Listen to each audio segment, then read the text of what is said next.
Hey everyone, welcome back to the Prehospital Paradigm Podcast. I am John Hill, your regular host for today's show. I've got my colleague Scott Woodenheim to my right, and I've got two excellent guests with me today from Thrive for Change. I've got Ashley Rosser, who is the co-founder and education coordinator for Thrive for Change, and I've also got Elisha Starkey, who is the community engagement and response coordinator.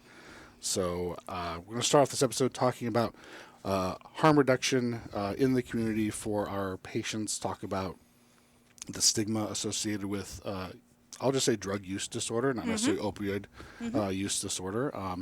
Why don't you guys, since you're new, introduce yourself, tell us a little bit about yourself, then we can talk about a little about Thrive for Change, and we'll dive right into what the definition of what harm reduction is. So, I love it. Thank you for having us, by the way. My name is Ashley Rosser, and I have lived experience with drug use. I've been in recovery for 8 years now. I am on medication-assisted treatment, Suboxone. You might be familiar. I've suffered multiple overdoses, 3 of them exactly. So I'm an overdose survivor as well, and I like to use my experience with drug use and overdosing and recovery and teach people about what happens, what it looks like when we don't have access to healthcare, harm reduction, and everything in between. So I try to incorporate that experience into everything I do, from person to person, face-to-face stuff, education in the community, all of it. and that's interesting. Like a lot of us from an emergency medicine side point in the ED, or whether you're on pre-hospital side, in the field, like we get called to come to these overdoses. We render care oftentimes, and the goal with when we're giving Narcan is to not necessarily wake you up, because we wake you up and we give you a large amount of Narcan. Yes. We know what the side effects are. We know you're going to feel really sick. You're going to vomit all over the place. You're going to feel like absolute heart garbage. hypertensive, tachycardic, diaphoretic. Yep, we make a mess. Because we send you instantly into withdrawal. Yep. Precipitated. No. Absolutely. We don't want to do that. Yeah. That's not our goal. And oftentimes, and I probably see a little bit more than they do in the field, but they might get you breathing. They might support your breathing a little bit, maybe make you RAS score of -1 if we're going to be that little bit sleepy. Clinical, yeah. Yep. Get you to the emergency department. We medically clear you, and oftentimes we don't have that follow-up. We don't know what it's like on that side, and oftentimes all these people will talk about stigma of drug use and how that how the stigma of opioid use disorder or drug use disorder interferes in our ability to care for you, and how patients will shut down and they don't want to engage with us because they're afraid that we're going to judge them for where they're at. So it makes it hard for that interaction to be kind of fruitful. And that's tough in emergency medicine as a whole, right? Because our job is fix the problem. Yes. And go on to fix the next problem, right? And it's often hard to connect with the human and understand the broader spectrum of things that are going on when it's, I hate to say it, almost like assembly line, right? There's always another patient waiting for us somewhere, right? Yeah. But anyway, I'm sorry. I digress. Well, and it's one of those skills that we should probably talk about this. That soft skill of being able to form a good relationship with someone in that 5 minutes. Absolutely. To say, like, hi, I'm John, I'm a paramedic, I'm a doctor, whatever I am. Yeah. I'm here to help you. How can I best help you, right? Like, I'm concerned about you. How can we do this going forward? And have that patient that doesn't know you from Adam is going to instantaneously trust you to take care of them. And then, because if they don't trust you, they're not going to. And it's the same in your space as it is in ours. You know, you've got that compressed time to be impactful with whomever's in front of you, earn trust, confidence, and allow them to do the things we're trained to do. To make them better. And then, again, I think that's where we kind of fall short on the emergency medicine side of things, and then it's over for us, right? Correct. Right? It's kind of onto the. But anyway, It's really complicated. Let's close some of that today. We have the people here to. I'm actually glad that you brought that up. Precipitated withdrawal when people are waking up from an overdose is, oh my gosh, so awful. I've experienced that. My last overdose, I was narcaned by the police 8+ times, and it was a lot. It was like very, very jarring.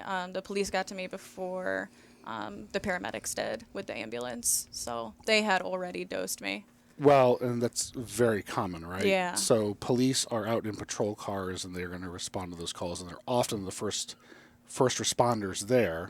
They know I've got Narcan. I want to give one up the nose. Oh, they've got a second nostril, and I've got second Narcan. I'm going to put it up the nose. That didn't immediately work, so here's 4 more. Yeah. So And so by the time EMS arrives, the patient may have already gotten multiple doses of intranasal Narcan, and now they're vomiting all over the place, right? So it is a thing, and probably something that we can do from an education standpoint, and we talk about community access to Narcan and like how to properly administer that. But before we go there, we've already got enough time. I know. Yeah. We're 4 minutes in. Tell us about yourself. Hi, I'm Elisha Starkey. I'm the Community Engagement Response Coordinator with Thrive for Change. So I work on projects. So one of the projects is providing education to the community, such as news, articles, resources.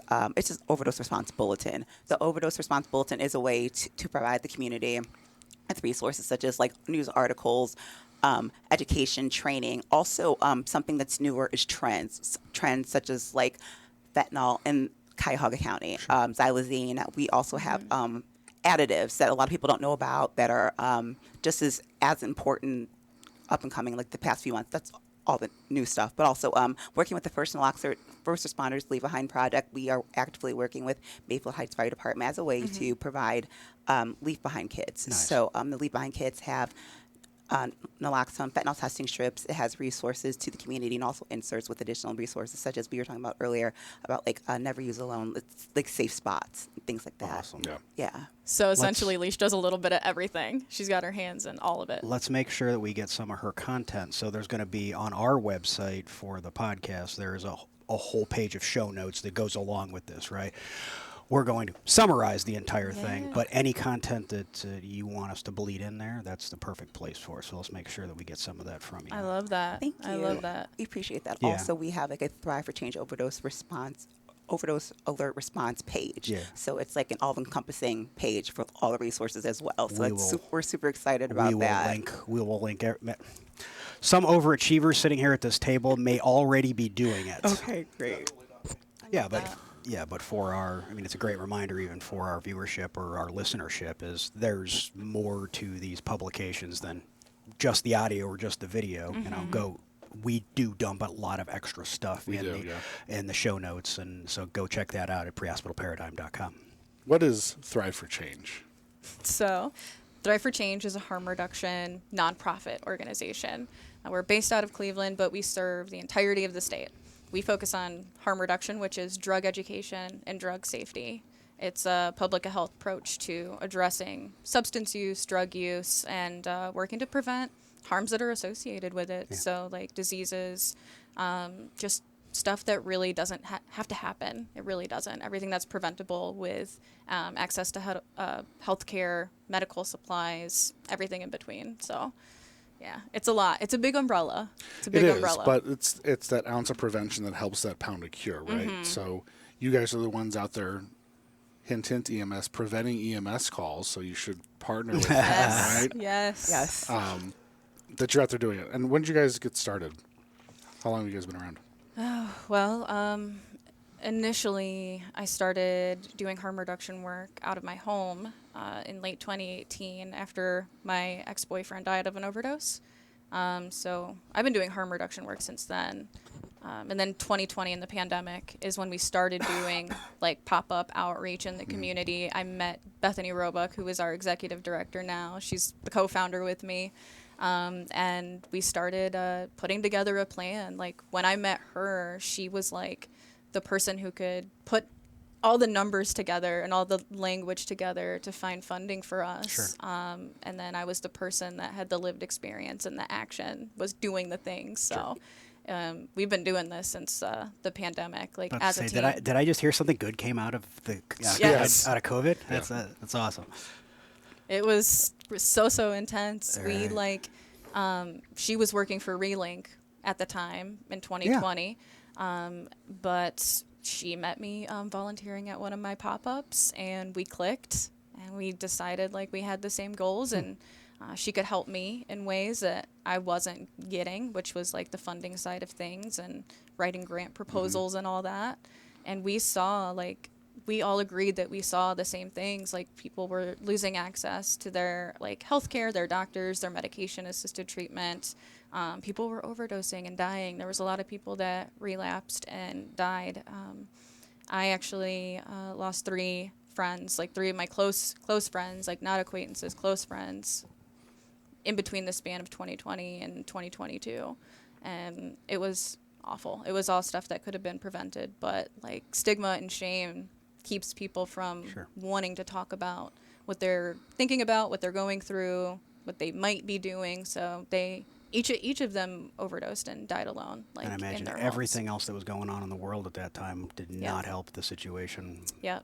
one little bit. Honestly, I guess I said that kind of jokingly that something good came out of it, but I guess that would have been a prime time for an uptick in overdose. Yeah, and we were so hyper focused on COVID. Yeah. Even if we were responding to more, I don't know that it was registering. Mm-hmm. Probably not. It's. I mean, we were having 4 or 5 calls a day on how to manage the whole COVID problem. So. It was traumatic for like everybody. Every person that had their hands in healthcare in some fashion was traumatized. It was just traumatizing for the world. It wasn't even. Yeah. Obviously, we bore a brunt of it, but yeah, I mean, people Yeah. completely unrelated to healthcare took a beating too. Yeah. So, anyway. Layers. There's a lot of layers there. It's Absolutely. But we've been doing this since 2020. Okay. And we grew over time. We grew, and I think we have 8 staff members now. So it was originally just us and some funds from ODH keeping us going. We got Narcan, and we had sustainability with that at least, and we figured out how to put together a team and grow. And now we have so many different projects in different areas that address different things. Excellent. So looking at some of your numbers from last year, you gave out over 20,000 naloxone kits in 2024, trained 2,200 people on how to administer naloxone, saved 289 lives in 2024 with reversal medications, gave out almost 62,000 fentanyl test strips, 60,000 syringes, 8,800 safe use kits. You have over 1,200 volunteer hours, which is amazing. And then have also served almost 1,800 hot meals. Yep. Which, do you guys want to, I guess, kind of talk about that? Like, hot meals doesn't go with overdoses, right? Does Yeah. it? How does that how does that come together? So when during the pandemic, when we started doing these drive-through pop-up outreaches, that's what it was. That's how we were distributing supplies. Because we realized people weren't coming to us at our workplaces, at recovery houses to get Narcan or health departments. We decided to go to the street to them. But the catch is that there's a lot of stigma associated with Narcan, drug use, etc. So there was a lot of people that were resistant to stopping at our booth, at our table, and they didn't want to be seen at our table, even if they did agree with what that we were doing. They were embarrassed, I don't want my car to be recognized. So we gave people a cover, a protection, and we started partnering with the food banks that were in the area. So we started giving out groceries to people. So instead of saying oh, I'm at the Narcan table getting Narcan, people could say oh, I'm just picking up groceries from the food bank. And we kept with that, and it kind of evolved. So today we give out hot meals, pre-cooked meals. Everything is always fresh every Thursday at our syringe program. A lot of folks that we serve don't have kitchens or stable access to a kitchen. So even if we gave them groceries, how are they going to prepare food? Yeah. And really too, it just brings people in. It brings people together. It's a good way to just let people have space to relax. We have them sit down.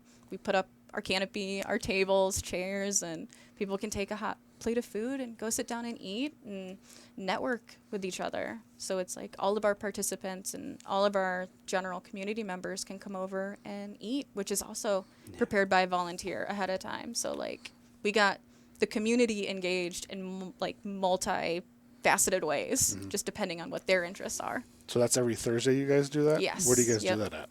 On the corner of Detroit Ave and West 10th at our office. Okay. Very nice. That's a great idea. That's a pretty slick Yeah. vector to get. Yeah. Well, and so one of the things that we do in university hospitals is we have, obviously we do EMS med control, which is you call 911, we come and help. We also have more preventive programs. We call it community paramedicine. So we have paramedics, nurses that work on the high utilizers or people that need a lot of care in the community, so that way they're not calling 911, that they're not falling down to the safety net, right? To have to reach out to have 911 come pick them up, or I'm calling you because I ran out of my medications and now I'm having a COPD exacerbation. And so one of my best program, which is in Kent, she's at the Kent Social Services weekly, talking to people there. She gets referrals from Kent Social Services. They have a food pantry there. So maybe something to interact with to get substance use resources there too. That she purchased stuff from you. She actually used some of your provided Narcan to reverse someone in the field a few months ago. So that's a good idea to kind of tie in with other services. It's really slick idea. Yeah. So we kind of touched on it a little bit.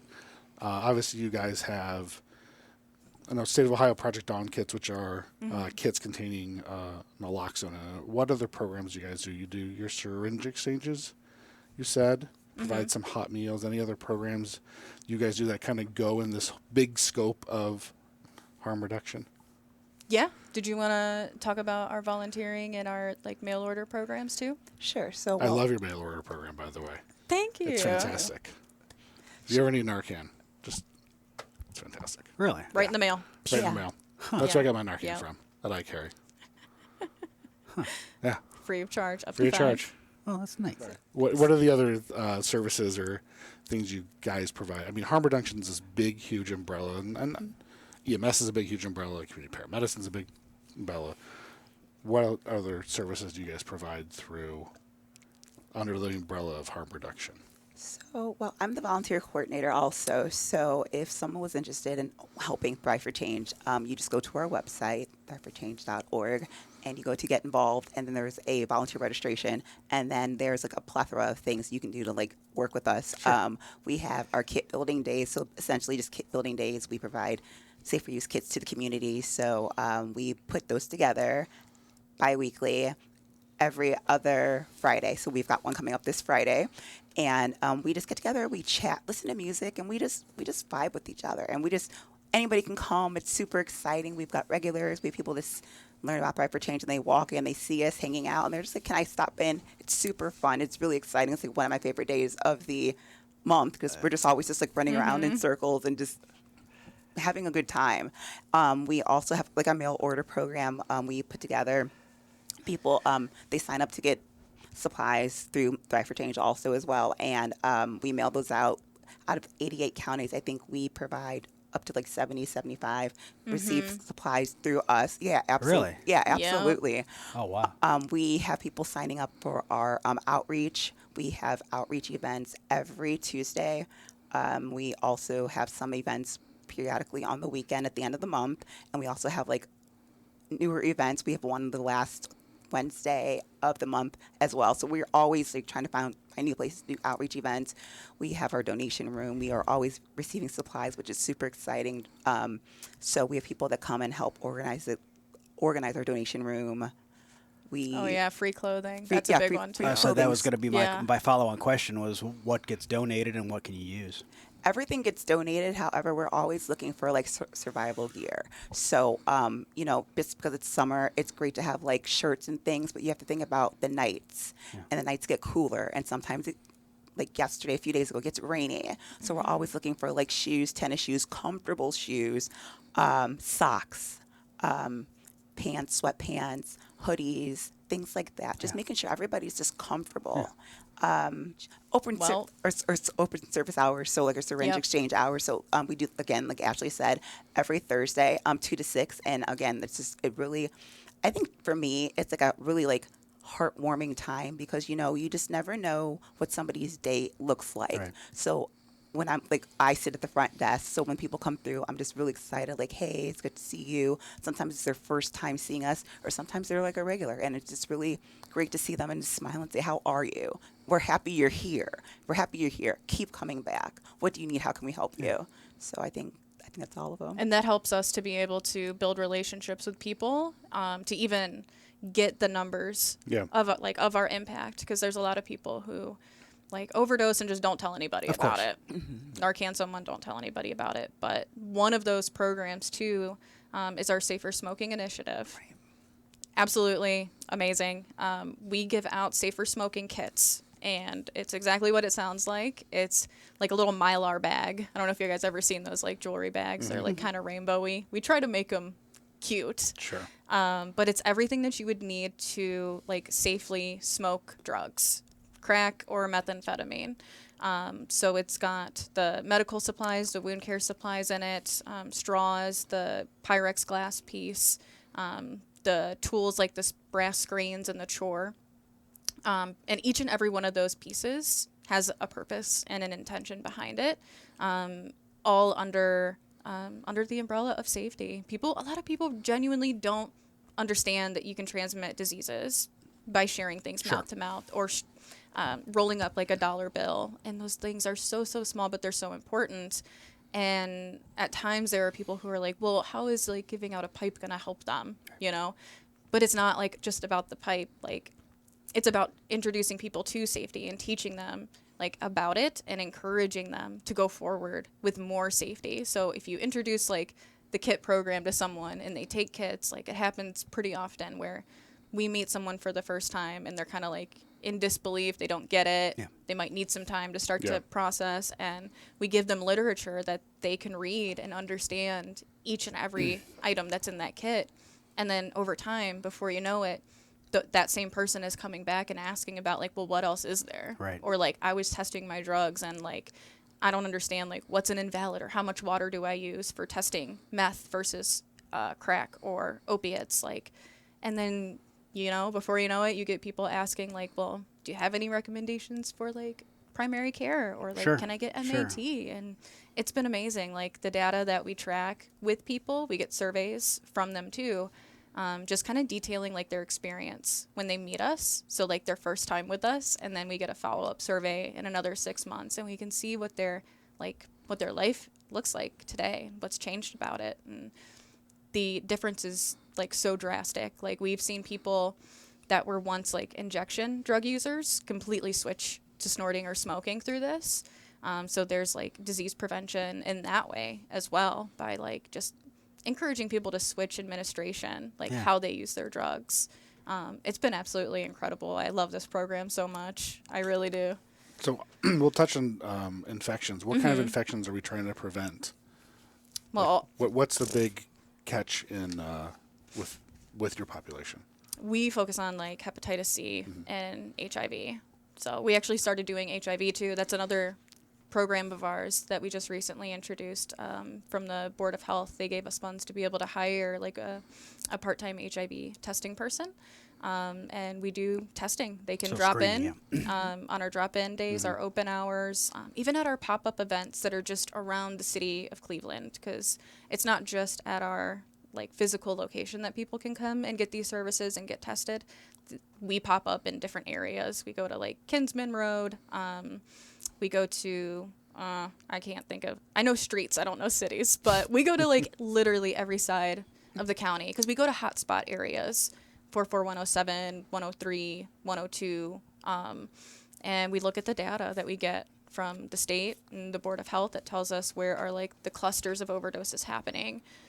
Where's 911 calls coming from? We work with Case Western, their data people, to help us make sense of the data and understand it and help direct us like where our pop-up services Where's the needed. need? Yeah. What are you seeing happening both in Ohio and the country with overdoses? Are you seeing increases, staying the same, getting better? Overall we're seeing like a decrease in overdose deaths. That's great news. Which is awesome news. But really in general, like, you know, we still see overdoses happening. We still see like overdose deaths happening. So of course, I'm happy that like nationally our overdose numbers have decreased, but I feel like a lot of times from what I'm hearing, the conversations sound like is like kind of preemptive celebrating. There's a lot of context to those numbers, like the introduction of xylazine, which is an animal tranquilizer, a sedative that's now being found mixed in with fentanyl, which is Right. an opiate. So I feel like that is impacting our overdose numbers because people are becoming sedated, not just overdosing from fentanyl, which is a very heavy synthetic opiate, but also a heavy animal tranquilizer as Right. well. And then on top of that, there is some leadership changes within the Mexican cartels that have to do with fentanyl coming into the country.